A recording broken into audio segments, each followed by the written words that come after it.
It must have been a month after lockdowns in New York City. I was going to my car with my cart. A lady started following us. And this guy in this big giant Suburban almost ran me over. He didn't yield to me. She started screaming things directed at me. About all kinds of terrible things. Go back to China, you're so dirty. You effing.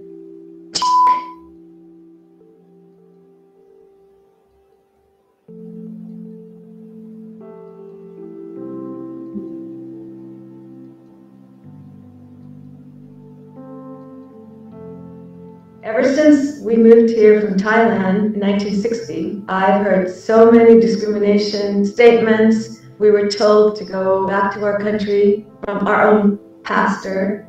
I have been told that we all look alike. Obviously, we don't look alike. I was heavily bullied when I was in middle school. They would make like slanted eye gestures at me.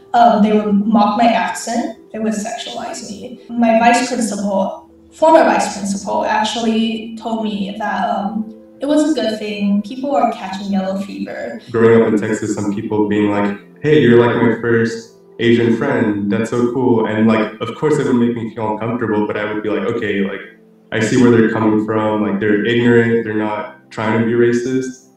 Whereas there's instances of very clearly of someone following me out of a Target and calling me like a dog, disgusting dog eating.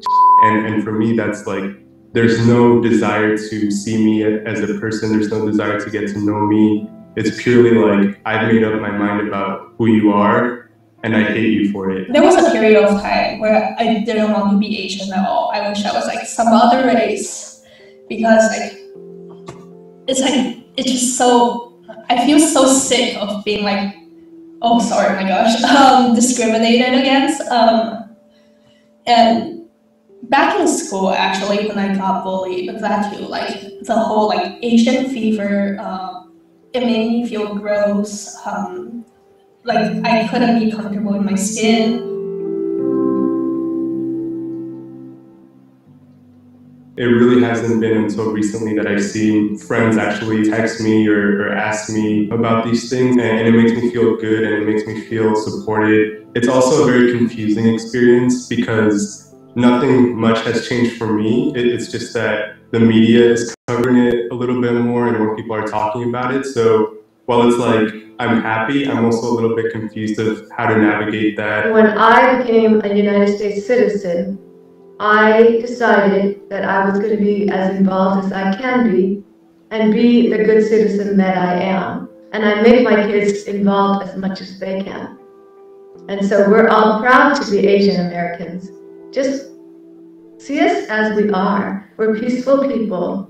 We're forgiving, but we hurt too. I think because of the rhetoric we have around Asian Americans, there's sort of this idea that we're close to whiteness or that we don't really face oppression like other people of color do. I just hope that we come to a place where we understand that what we feel is valid and we don't have to compare or contrast. It's not a game of pointing fingers. It really is just about dealing with our own trauma